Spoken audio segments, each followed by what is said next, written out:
Anthony Fantano's retiring? Well, probably not anytime soon, but it does seem like it's starting to go that way. I noticed that there was a couple of reviews on the TheNeedleDrop channel that weren't by Anthony, and then you go to his second channel and you see he did a video called "Am I Retiring?" or something of that nature. And with everything going on YouTube right now, Matt Pat full on stepping back from the face of his channels, and a bunch of different people talking about this idea and if they will do it. It's a very popular topic on YouTube at the moment. So I'm sure that it's come to Anthony's mind multiple times in recent years. Kind of is the main opinion of music on the internet right now. I just kind of shifted it to a lot more in a lot more independent space where he caused the roadmap for people to just create a YouTube channel and give their opinions on music, and without a doubt the biggest music journalist in the world. And from a guy that's been watching Anthony for probably close to a decade now, I kind of wonder,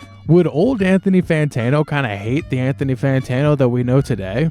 That's my question. Of course, he still stands for a lot of the similar ideas, and I'm not even coming at this from a perspective of, you know, like he refuses to review Kanye now, even though he used to review controversial stuff all the time back in the day. Fantano has reviewed albums of more horrible people, and I remember I saw this tweet. Apparently, Anthony Fantano had reviewed the album of a man who was an actual, not his band. He had a band, and the leader of that band was an actual confirmed Nazi who had murdered a homosexual man at one point for just being a homosexual, which is insane that you can just gloss over. So that's a big reason why Twitter's really after him right now, because he's reviewed people like that's music, like those people, type of people, music, but he doesn't want to review Kanye's album because I'm not coming at this from that kind of angle.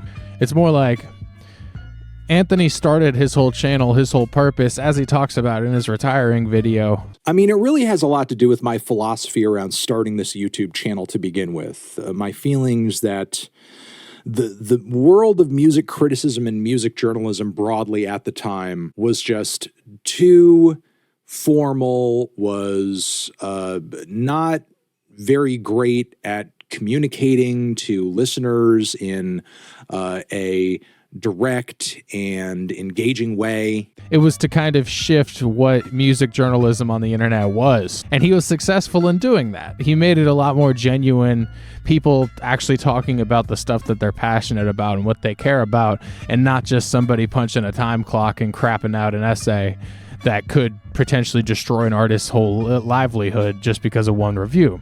And I'd say even now, Anthony still does a very good job of making sure that he does his due diligence and he gives a certain amount of care to every single project he reviews. I absolutely believe that. However, seeing as he's now getting different people on his channel to do reviews, it starts to make me worry if he does create a giant journalism organization. As he says in his retiring video, he wants to try to support these people that have kind of been wronged by the movement of going from these big traditional this kind of writing for years now have mostly been hollowed out and sold off and stripped back.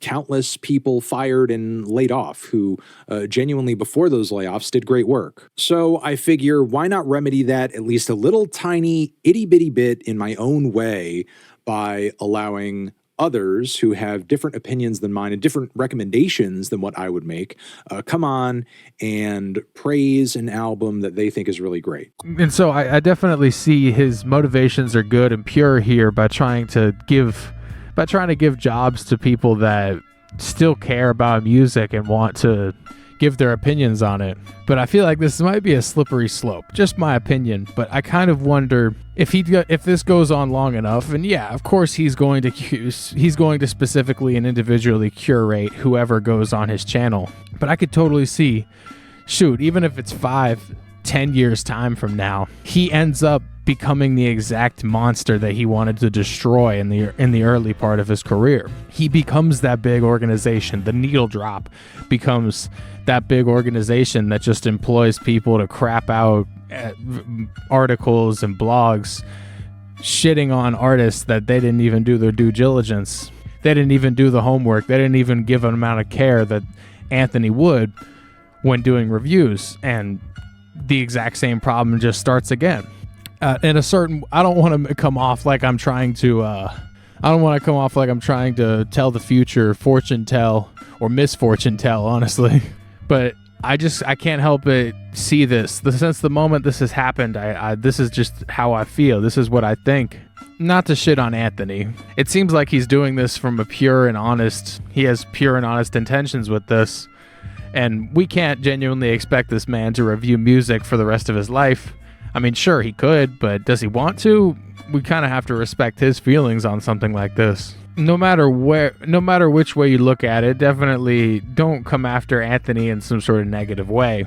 Again, it seems like he's doing this with pure and honest intentions, trying to put people on that have a very similar joy that he does for reviewing and giving his opinion on music. Anthony, hit my line if you want me to do a review on the Needle Drop. I got you. But it just makes me sit back and wonder where all this is going, you know? Of course, it's been a big topic, as I said. It's been a big topic in YouTube about these YouTubers retiring or stepping away or trying to put somebody in their spot to do what they were doing. This honestly even goes as far back as some 10 years ago when Ray William Johnson tried to change up who was hosting his show Equals 3. Equals 3 was a lot like Ridiculousness, or nowadays Daily Dose of Internet, a sort of media head to talk about the jokes and memes that have been going on that week on the internet. And at a certain point, he had tried out a couple different hosts to run the show when he no longer wanted to be the face of it. Though that did not work out as well as something like Matt Pat and his crew at Theory have kind of laid out the roadmap for this sort of move. And it seems to be going relatively successfully. I don't think his fans feel very cheated by him stepping away. And a lot of them have definitely given the new format a chance. And so I could totally see Anthony going off in a very similar way and it being very successful. But the question is, what will that create at a larger scale for YouTube journalism? So yeah, I mean, let me know what y'all think down below. Would you say that this could be Anthony betraying his old self and kind of becoming the monster that he destroyed in his early career? Or do you think this is just the natural progression of the Needle Drop and you couldn't see this going any other way? I'm genuinely curious what y'all think. Let me know down below. I love y'all. I'll see you on the next video. Dose. You know, Mork, I think you're beginning to grow. Well, sir, I don't know how much value I have in this universe, but I do know that I made a few people happier than they would have been without me. And as long as I know that, I'm as rich as I ever need to be. So I'll catch you on the rebound, your magnitude. Until next week, Nanu, Nanu.